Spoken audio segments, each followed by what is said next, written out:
Namaste. Welcome, friends. Thank you for joining us. Today's reflection is part 2 of a series on realizing true well-being. And as I mentioned last week, it just feels really crucial in these times to nurture happiness, balance, open-heartedness, as so much is in the airwaves that is conducive to deepening fear and increasing our armoring and feelings of separateness. And to begin and say, this is not, when we talk about happiness, not about self-centeredness. It's really about nourishing our spirits so we can respond to our world from wholeness. If you think of those you know who have much inner freedom, you'll notice they're grateful for their life. They're appreciative of life. In one story I love, Kabir was a shoemaker. He's known for his good nature, his cheerfulness, his generosity, his care for others in his community. And as he worked and moved through the day, he always repeated a mantra, Ram, Ram, Ram, which is a mantra for remembering the sacred, the divine, day in and day out, 20 years. And one day Ram appears and Kabir says, "Who are you?" And Ram says, "I'm Ram." And Kabir says, "Why are you here?" And Ram says, "Why am I here? You've been calling me for years now. I've come. What do you want?" Kabir, "I don't want anything." Ram, "What? Why have you been repeating my name?" Kabir, "I just love repeating your name." Then for years to come, wherever Kabir would go, he'd be followed by Ram and the sound, Kabir, Kabir, Kabir. So there is power to a devoted, grateful heart. It inspires even the gods.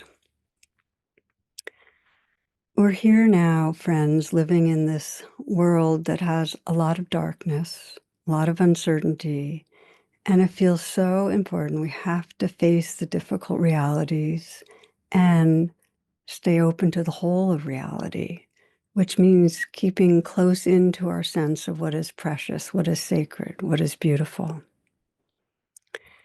I love this poem by Rosemary Wahola Trommer. She writes, "I do not turn away from the stories that make me weep.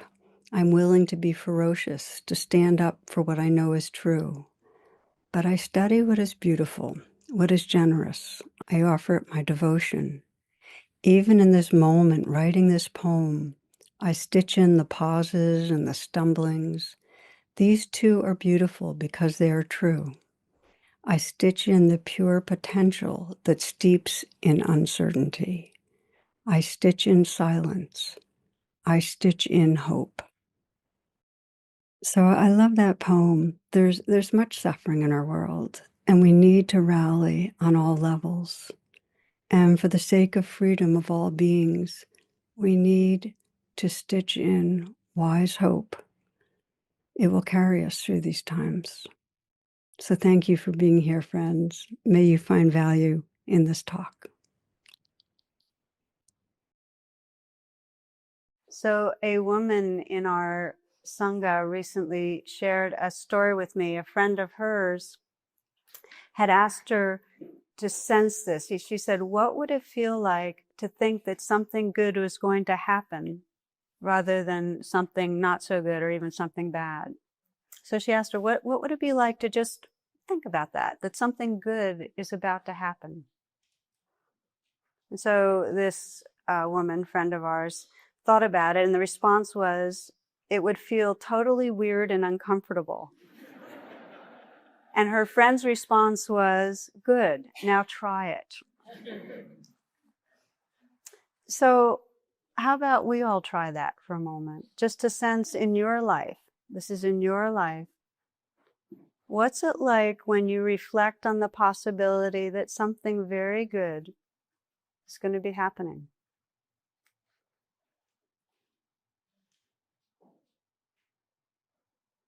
Just notice, be mindful. What's it like when there's that reflection? Something good is going to happen.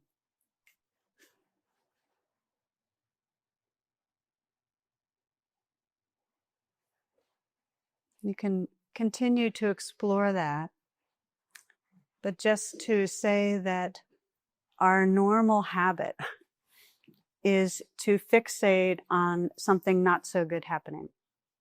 It does feel weird and uncomfortable for many of our nervous systems or body minds. We are so used to tensing. Do you know what I mean? Tensing against what's around the corner? Yeah. So what we've been doing in this last class, and what we'll be doing tonight, is exploring what happens when we, instead of our habitual way of something's wrong or something's missing, we very intentionally open our psyches and our hearts to what's sometimes called the infinite field of possibility. Okay? That any moment, right now, there's an infinite possibility of what can arise in experience.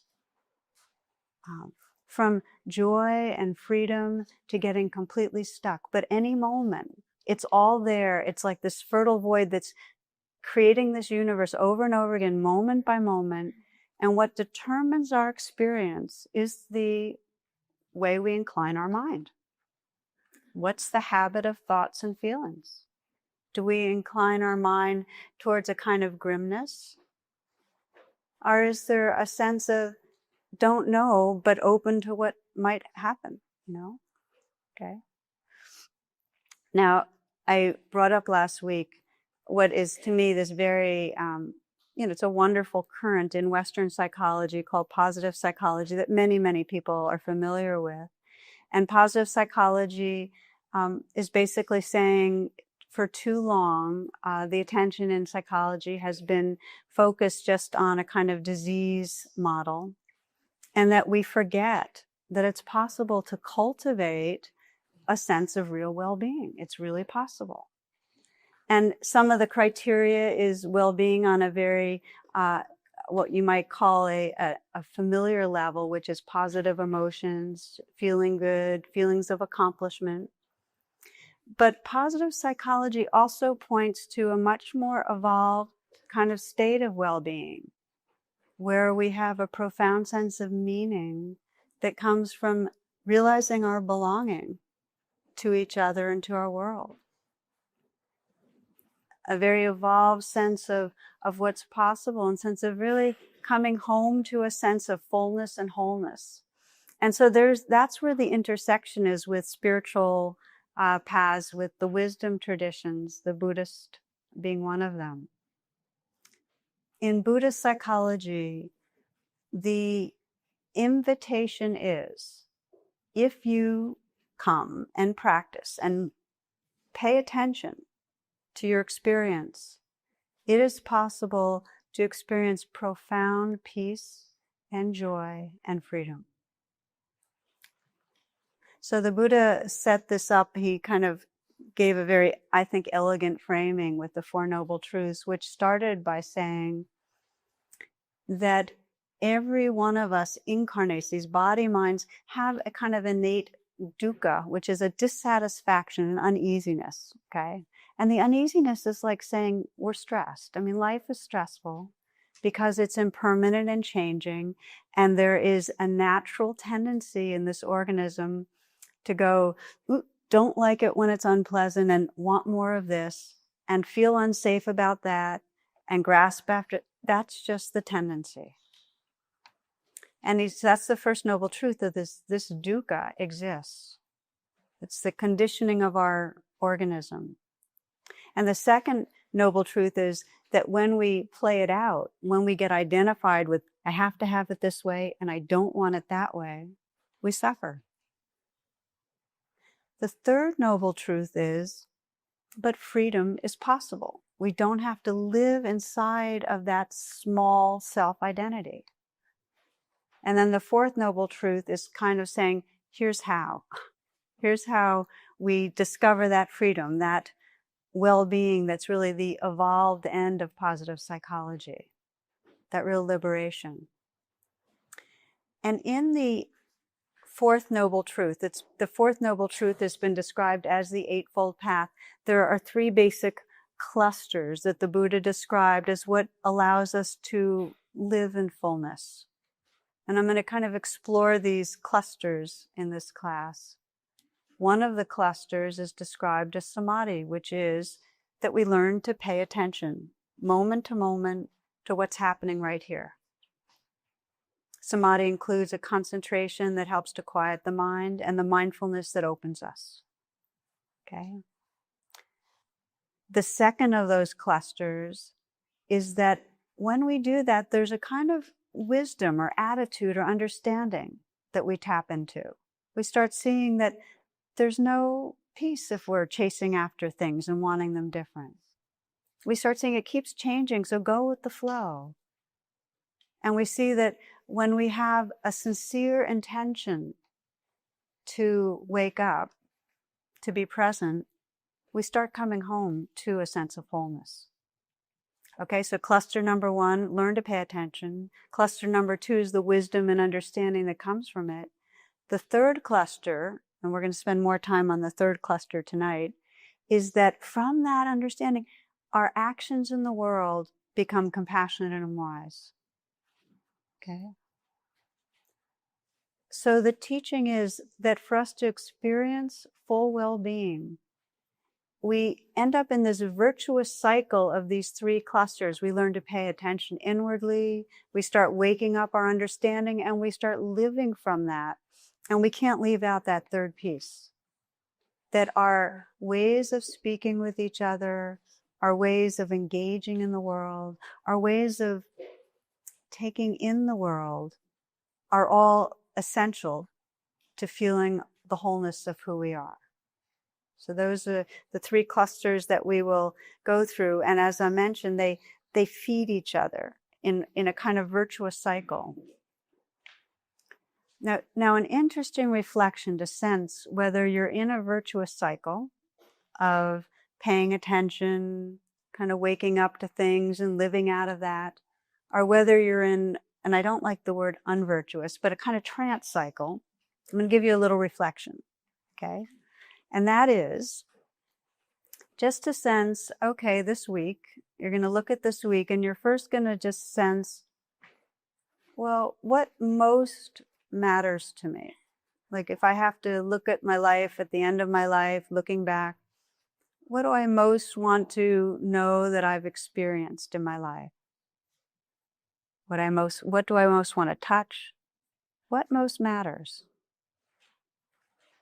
in how I live my life?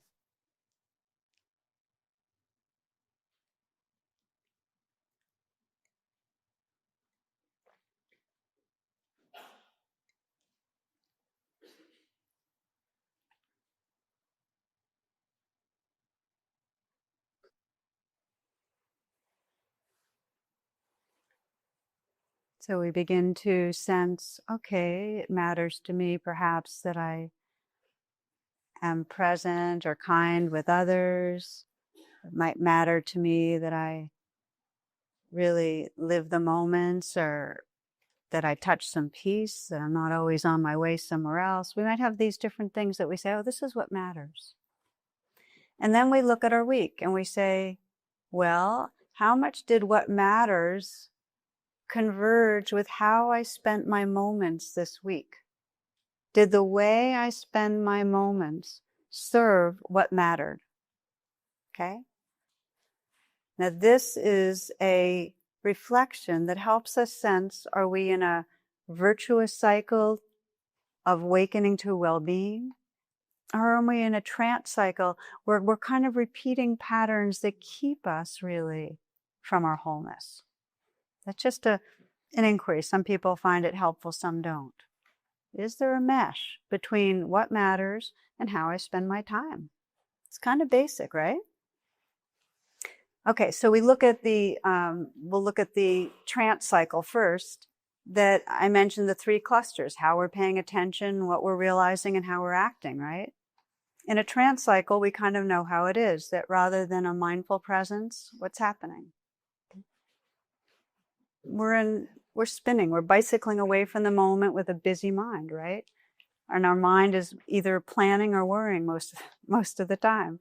And the attitude inside is in some way that this self is threatened, it's got to do something more, something's not okay. And then the actions, there's criticalness, usually. There's kind of sometimes carelessness. There's certainly a speediness, not much arriving, which then feeds a non-meditative attention. We get busier. And you see how the cycle goes? So we can see it in particular situations that we might have a lot of inner tension.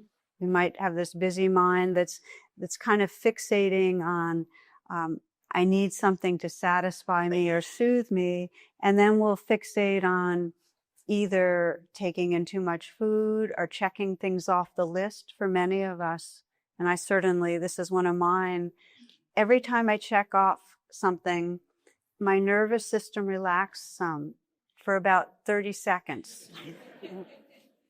So sometimes it's that, sometimes it's accumulating. Some of you might remember, this is Rita Rudner. She says, someday I want to be rich. Some people get so rich they lose respect for humanity. That's how rich I want to be.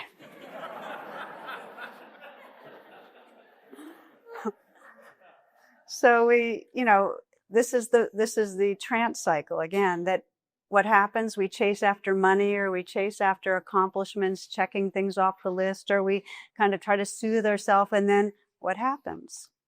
That activity then creates a kind of inner state where we end up feeling bad about ourselves and then playing it out some more, right? Or we might see it in that our internal state, our non-meditative state is that we're having a fight with ourselves about how we're aging. For many of us, there's a feeling of being kind of at war with the insults of aging, what's happening to the way we look, or more, for many people, the way we think. You know how it is with your memory when it goes, and you're trying to get a word, and the more anxious or uptight you get, like it's gone. And then what happens when you relax? It comes, right? But most of the time, we're at war with what's going on. So the very thing we want, we're kind of chasing away. Now, I did hear a story of two elderly couples were enjoying a kind of friendly conversation. And the hostess was in the kitchen. The host was kind of entertaining this other couple. And he was telling them how, he said, I went to this memory clinic and it was fantastic. And the guest said, you did? Well, and the guy says, well, what was the name of the clinic? Freeze, I could. So he, because, they had taught us all the latest psychological techniques, visualization, association, but the name, okay, wait a minute. And then he got an idea. A smile broke off over his face. He said, okay, what do you call that flower with the long stem and thorns?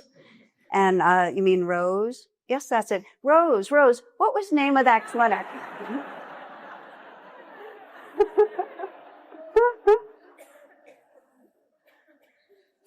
So we use our tricks, So this trance cycle is basically something most of us are familiar with. We get into a state of mind. That state of mind makes us feel worse about ourselves. We act out of it, which then makes us recycle, okay? Now, there's that line I've shared with you that I find so useful, which is that neurons that fire together, wire together.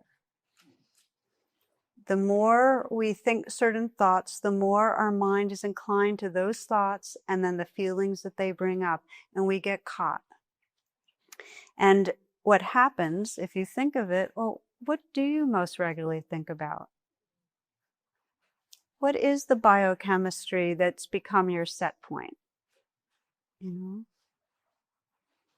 That's what I mean by the trance cycle. It just keeps looping.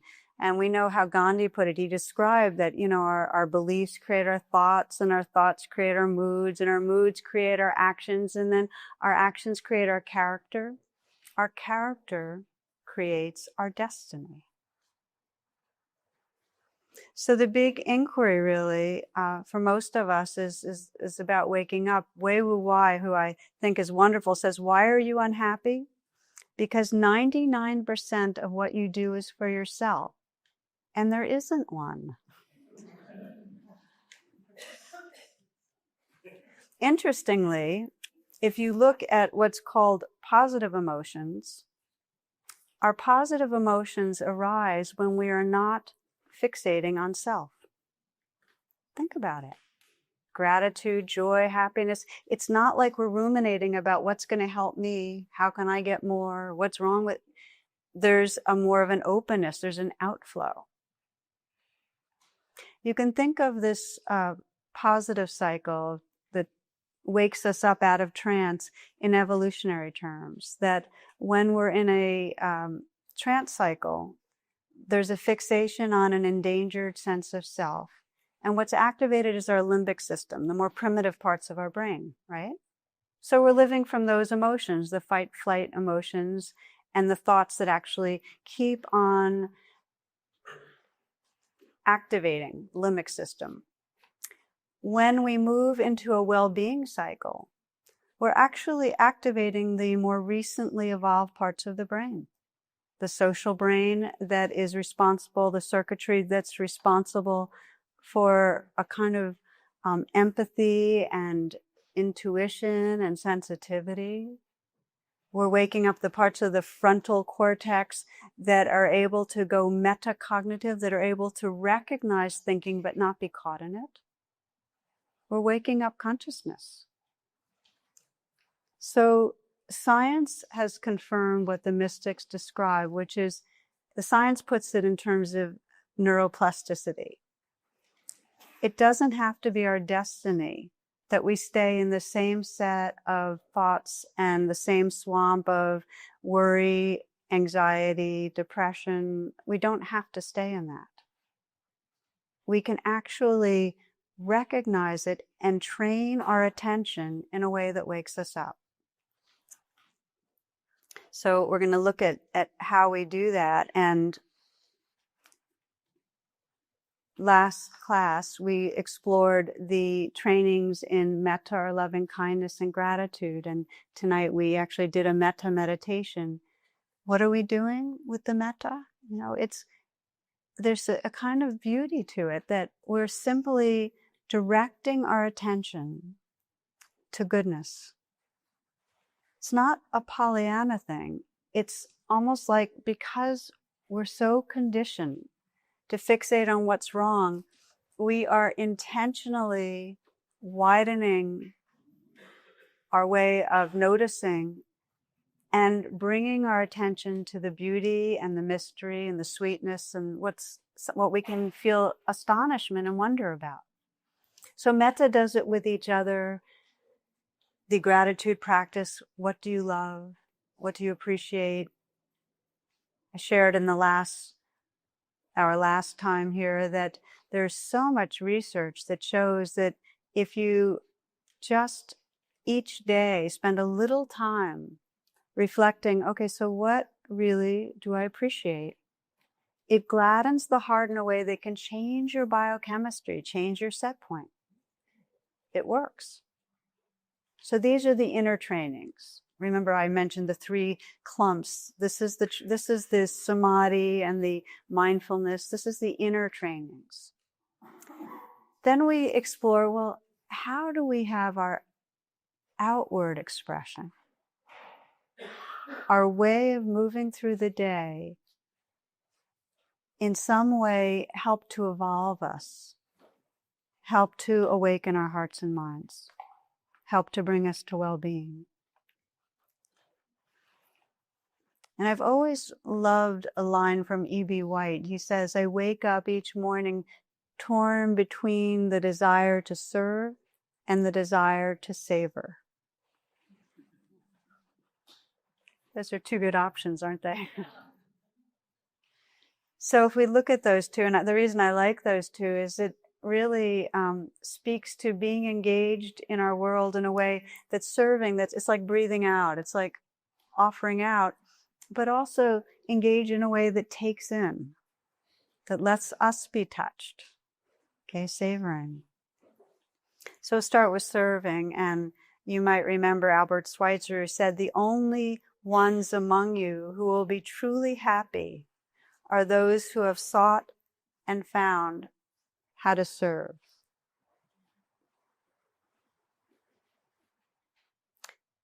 And it's not some moralistic injunction that you should serve.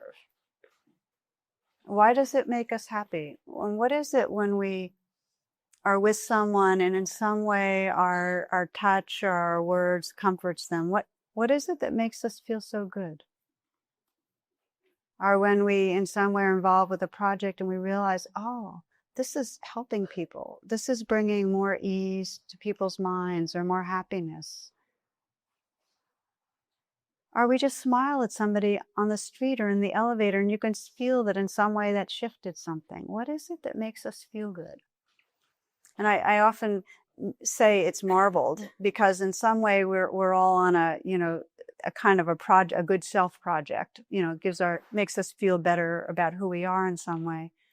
But I think there's something deeper, which is that when we serve, we come home to, we're inhabiting more the truth of who we really are, which is in relatedness, that we belong.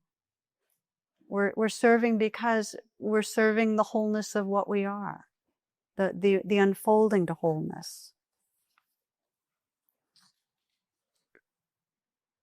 So serving gives us meaning in some way. And I want to share with you a story that I found really powerful. The woman is Jan Adrian, she founded Healing Journeys, which is healing and support for those touched by cancer. And she, maybe a year or so ago, blogged something, and she said that she had a chest x-ray done because they were trying to see if the cancer had metastasized to her lungs. And the doctor called and said there was a nodule that on the lung, and so she's going to have a CT scan. So this is serious business. She goes in on Wednesday to get the CT scan and is told the results, as often they say, will be ready the next day. The next day comes and her anxiety is over the top. I mean, she can't concentrate. She felt like crying all day. And she's ruminating. What if the cancer is metastasized? And on some level, she feels like, everything I've done, all the exercise and all the ways I've been thinking and feeling, and eating, everything, it was all a big waste. And she felt like she just would not have the energy to handle another round. So she calls the doctor's office twice, and she's promised that he'll call back, and he doesn't. Okay. Thursday night, she starts reading and meditating, and then she remembers her prayer, which is, make me an instrument. Use me. Okay, so that's been her prayer. Make me an instrument. Use me. And then there's this, she has this kind of flash, which is, what if having cancer again was the way I could be most useful as an inspiration to others? And again, this has been part of her life work, so this is a very real thing. What if this is just part of it? And then she writes, it's more important to me that my life be meaningful rather than easy, to include whatever arises as part of the package, not bad or good, but trust that all things work together for good. In other words, whatever's going on is a part of it. It's meant to be. So she said that reflection gave her some peace and calm. And the next day, Friday, she calls the office, and it turns out her doctor had left for a 2-week vacation. She told the doctor on call would get in touch with her. And so finally, the end of the day, she got the results and was told the nodule was nothing to worry about. It was stable. It had been there. And she was glad, and she celebrated. And she says, I prefer not to, be sick. And she was glad she didn't get the results immediately, because it put her in touch with an inner knowing, I'll be okay no matter what. I'm not just a body. Someday this body won't go on and I will still be okay. And she said, I like being reminded of that periodically. So there is something very powerful, this happiness that it's sometimes called happy for no reason, that doesn't have anything to do with things going our way on a personal level, there's a sense of, if we can know our belonging, if we can feel some meaning, some connection, some love with life, with earth, with others, with spirit, then we have the space to allow this life to unfold as it is and to serve and be part of the whole. So we'll just do a brief reflection on this, if you will.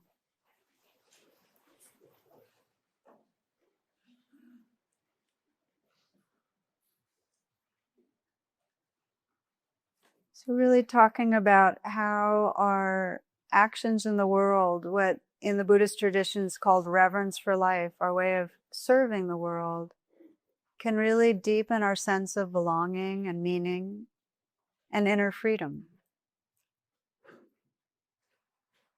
So let this pause be kind of an invitation to arrive and feel your breath, and feel your breath at your heart. So if you're breathing in and just letting your heart be touched by the breath, and breathing out and feeling your heart open, relax open, letting go.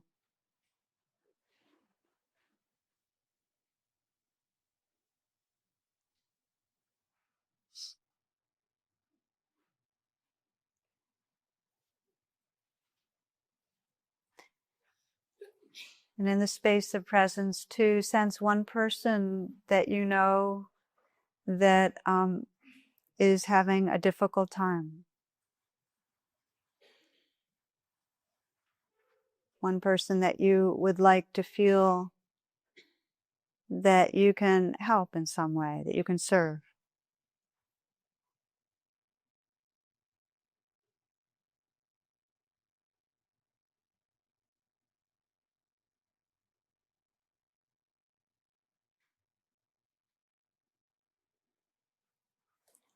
And let this person be right here with you.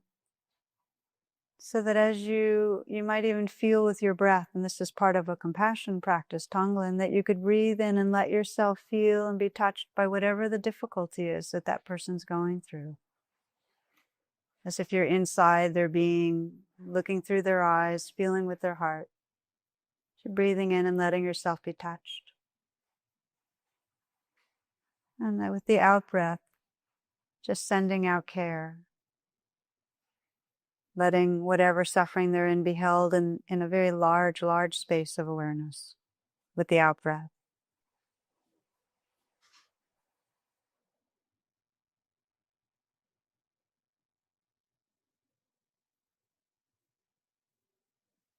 You might sense, what is life like for this person? What's really difficult? What is this person afraid of? Feeling hurt by? And in the deepest way, what does this person most need?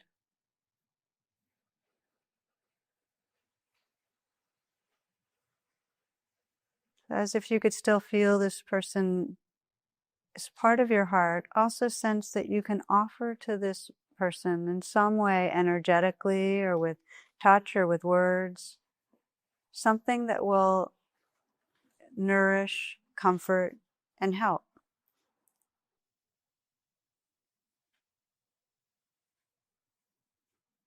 It may be simply saying, I sense your suffering and I care. I care about your suffering. Or as Thich Nhat Hanh says, darling, I care about this suffering.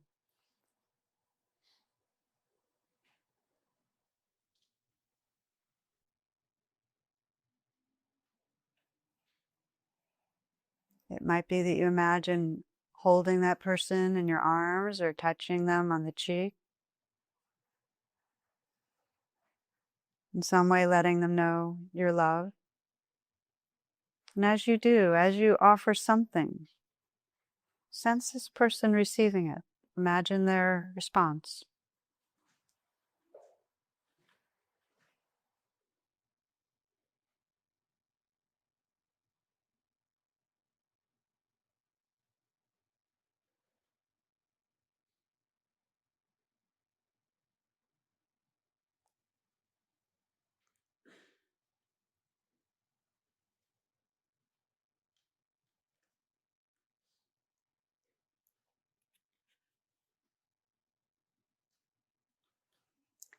And then just as an investigation, just sense who you are when you're serving, reaching out, offering love and care to another. What's your sense of your own being?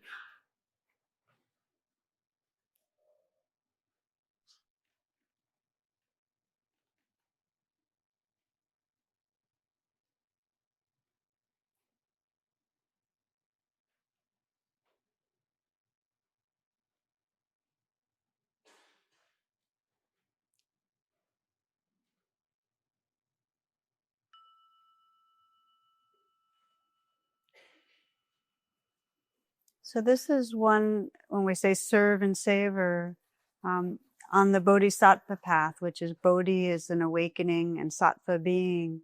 Um, the serving is not coming out of, I am going to help you. It's not a separating kind of experience. Doesn't have pity.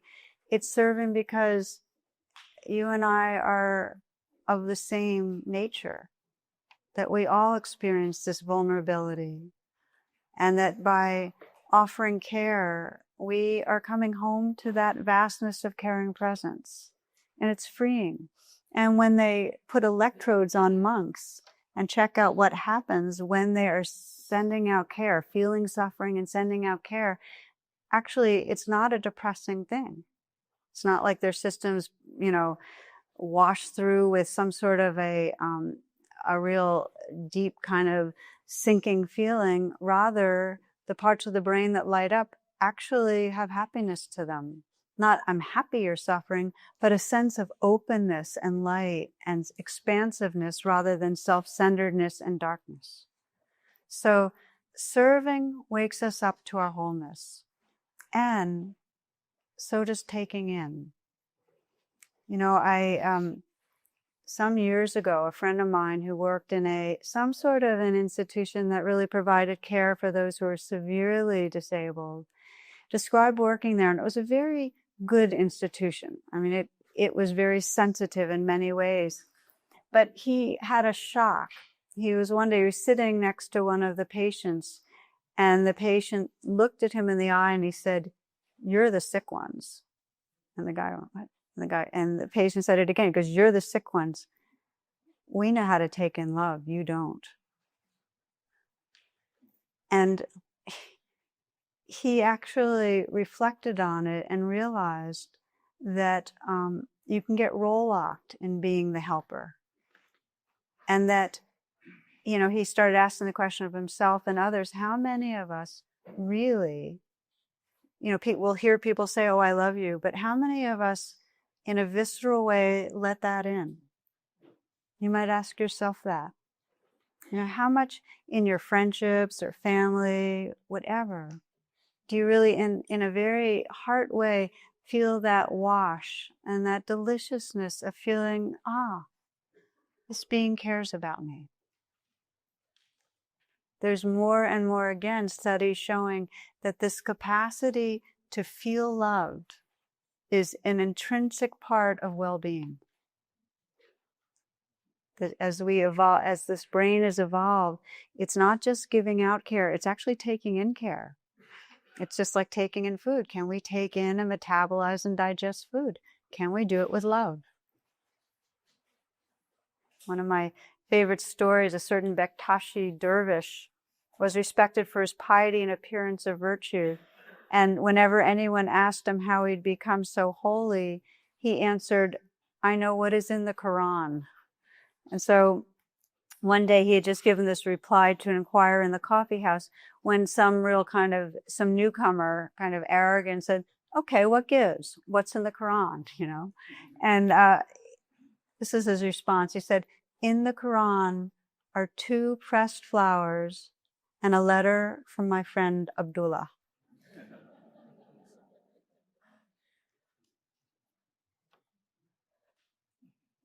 One of the meanings of the word metta, which is for loving kindness, is friendliness. It's this being in this swim, this breathing in and out of real care and gentleness that brings things alive for us, giving and receiving. So our next little reflection, as you might imagine, is going to be on this, just to Again, take a moment to sense what's true for you in this.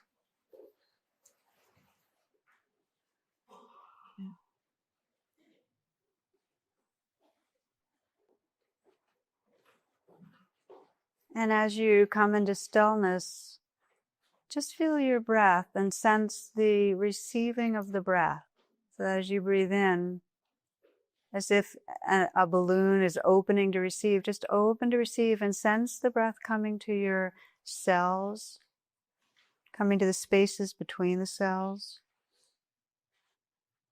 and letting the breath out or releasing or letting go. But bring special attention to the in-breath. This is sometimes called prana, or life force in Sanskrit. Can you just receive this basic, subtle life energy that is moment to moment nourishing this living being?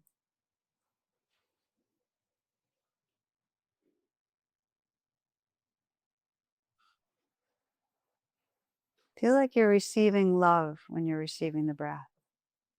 Like that delicious. You might sense light, aliveness, warmth, gentleness. That you're receiving love as you're receiving the breath. And you're letting it wash through you and bathe every part of your being. And the out breath is just releasing, letting go, and then opening to receive again.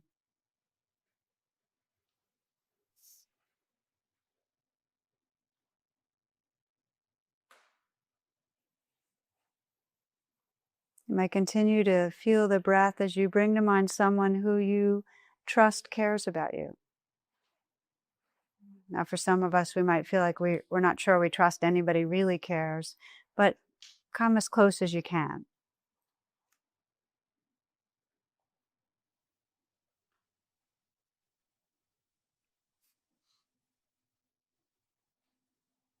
And see that person's eyes and face and how they look when they are communicating in some way appreciation and care.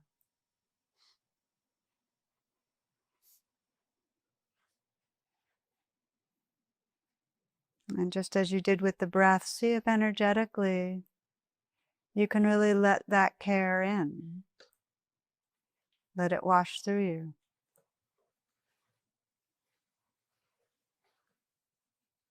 Feel how that person's heart space is including you. Feel that you can dissolve a little, let go of the edges some, into belonging.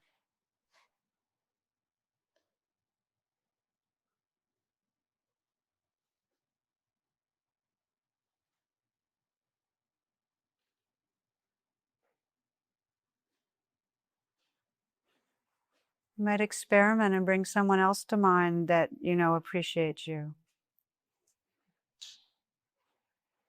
See that person's eyes communicating care, their face, their smile. And again, see if there's that receptivity, and if not, then just to be mindful. Okay, so there's some defendedness, some fear or mistrust, but let mindfulness include that. It's useful to know it. It's the beginning of releasing the defendedness, is to see it. We don't usually pay attention to this. Can you let in this person's love? For some, you might explore bringing to mind a Buddha or Bodhisattva of compassion, Jesus, Mary, a figure that perhaps is an embodiment of love and compassion, the Dalai Lama, somebody that expresses that very unconditional loving, and imagine and sense that person looking at you, communicating care. Can you let it in?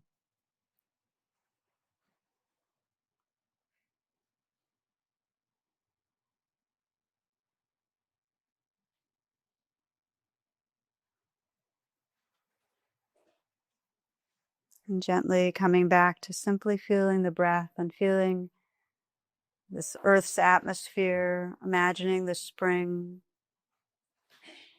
feeling that life itself is nourishing, embracing, supporting you,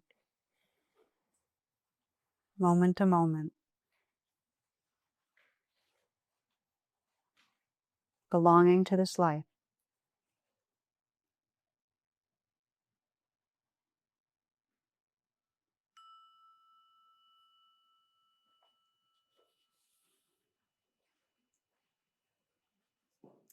Okay, we have just a little bit more to like to explore with you, but to say that you can cultivate your capacity to savor by purposely pausing. And when something is lovely or beautiful or pleasant or wondrous, like the moon that we've been seeing these last few nights or this amazing spring, stop and intentionally recognize, lovely, pause, savor, makes the difference.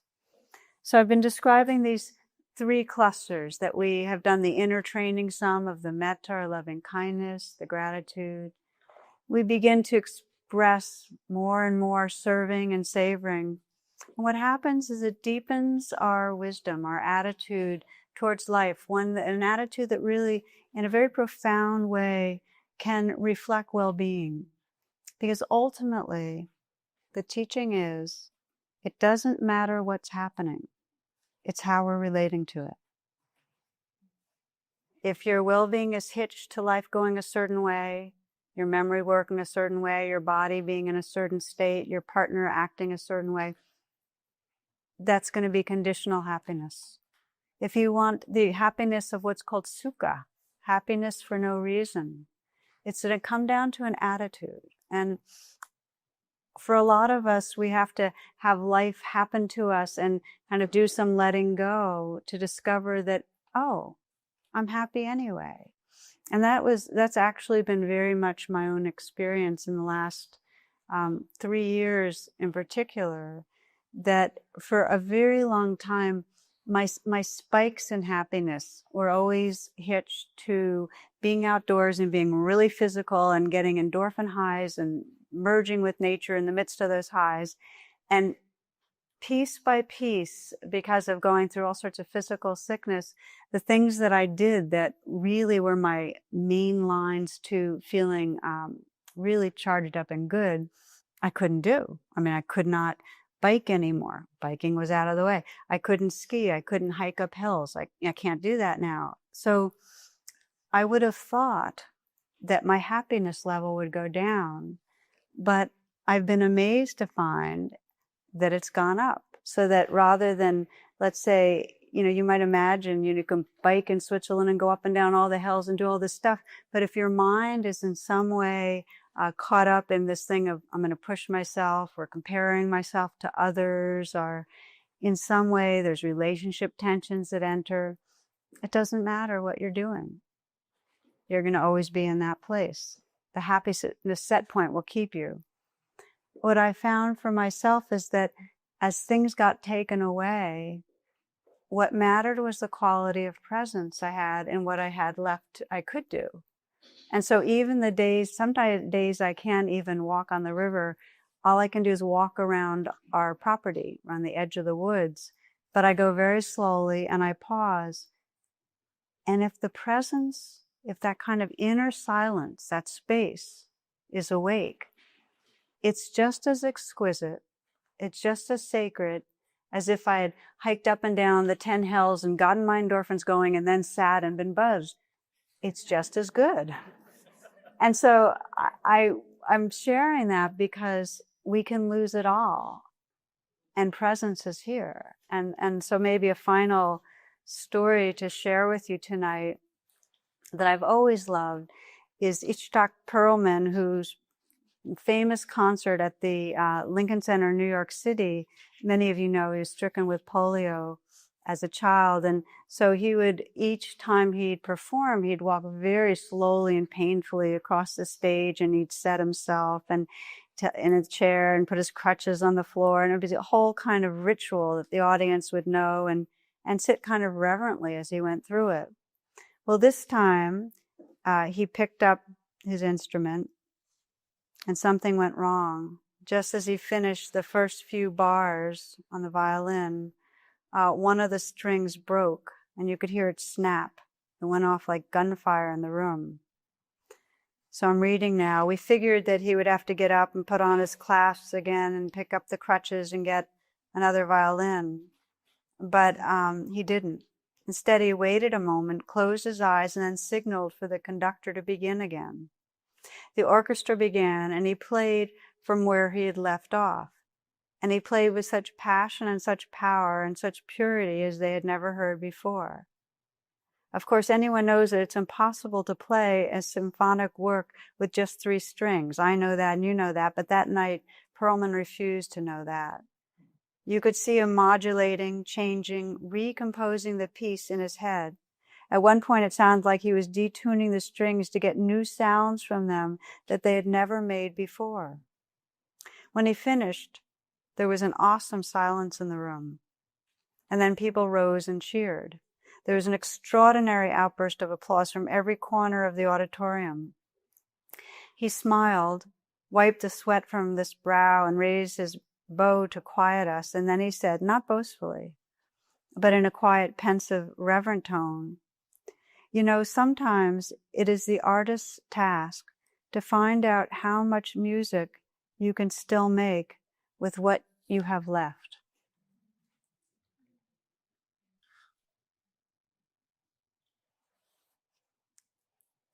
Isn't that really the whole path that we're on? That we know it's all changing, it's creating and dissolving, and that we can't hold on to anything.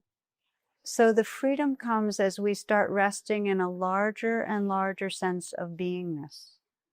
That we're not hitched to the small self having to have things a certain way, but rather we're beginning to get more and more familiar with the sense of belonging, that we belong to each other, and we belong to this living, magical earth, and we belong to awareness, to spirit. And when you know and trust you belong to the ocean, you're not afraid of the waves. You're not. That belonging gives room for whatever's here, whatever is happening, whatever's here. So we'll close tonight. Simple pause, belonging to the moment, if you will.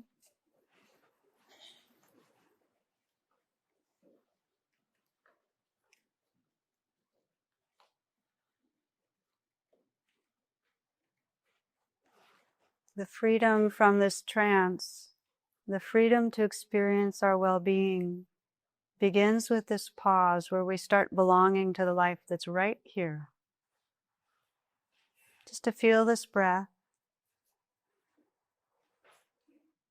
Feel your intention to be right here. Tender, open, present.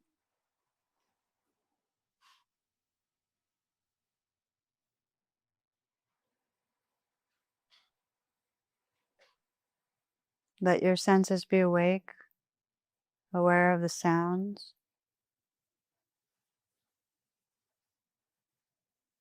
Aware of the sensations that are here. So that you're belonging to the aliveness that's right in this moment-to-moment experience. Belonging to the tenderness of heart that's here.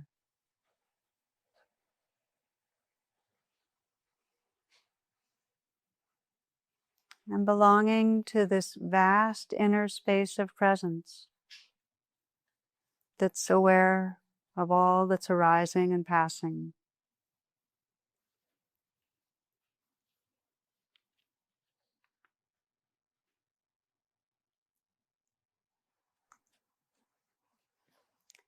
Closing with a poem from Mary Oliver. She says, "Oh, to love what is lovely and will not last. Oh, to love what is lovely and will not last. What a task to ask of anything or anyone. Yet it is ours. and not by the century or the year, but by the hours. One fall day I heard above me and above the sting of the wind a sound I did not know, and my look shot upward. It was a flock of snow geese, winging it faster than the ones we usually see, and being the color of snow catching the sun, so they were in part at least golden. I held my breath, as we do sometimes, to stop time when something wonderful has touched us. The geese flew on. I've never seen them again. Maybe I will someday, somewhere. Maybe I won't. It doesn't matter. What matters is that when I saw them as through the veil, secretly, joyfully, clearly.